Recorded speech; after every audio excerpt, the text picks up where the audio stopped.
Pabna ঈশ্বরদীর north Bengal sugar মিলের খামারের জায়গায় ভ্যালি ইরিগেশন প্রকল্পের নামে ৩,০০০ গাছ কেটে ফেলার অভিযোগ উঠেছে। এলাকাবাসীর দাবি, অনুমোদন ছাড়াই এসব গাছ কাটা হয়েছে।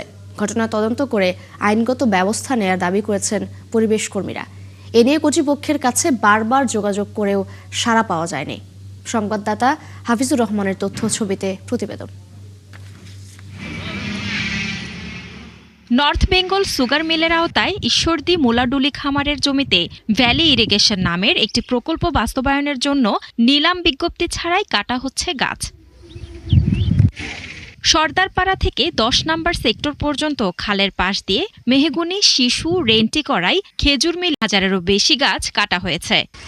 গাছ, তারপরে বাবলা গাছ, আপনার মেহগুনির গাছ, আর এই যে কি জানি কয়েকটা গাছ মোটা হয়েছিল, কি এই গাছ গাছালি সব গেছা হয়ে গেছে। ব্রিজ আছে না, এই ব্রিজ দিয়ে সোজা চলে গেছে ওই বিশ্ব রোড পর্যন্ত। এই ক্যানালের ইমিন্দি যে এত ফলের গাছ ছিল সব কাটা পড়েছে। এলাকার কৃষকরা জানান, ভ্যালি ইরিগেশন প্রকল্পের নামে যে পরিমাণ গাছ কাটা হয়েছে তা প্রকল্পের প্রয়োজনের তুলনায় বেশি। এই বিষয়ে মোলাডুলি খামারি ইনচার্জ আনোয়ারুল ইসলাম বলছেন ভিন্ন কথা। তার মতে, কিছু গাছ কাটা হয়েছে নর্থ বেঙ্গল সুগার মিলের জ্বালানি হিসেবে ব্যবহারের জন্য। আমাদের এই 20-25টা আপনার হচ্ছে বয়লার সাইজ কাঠ আমাদের হচ্ছে প্রত্যেক বছর লাগে।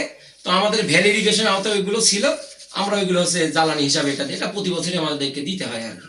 এই বিষয়ে নর্থ বেঙ্গল সুগার মিলের জিএম খামারি প্রধান বাকি বিল্লাহর সঙ্গে সাক্ষাৎ করতে গিয়ে তার অফিস কক্ষে তালাবদ্ধ পাওয়া যায়। মোবাইল ফোনে একাধিকবার যোগাযোগের চেষ্টা করেও তাকে পাওয়া যায়নি।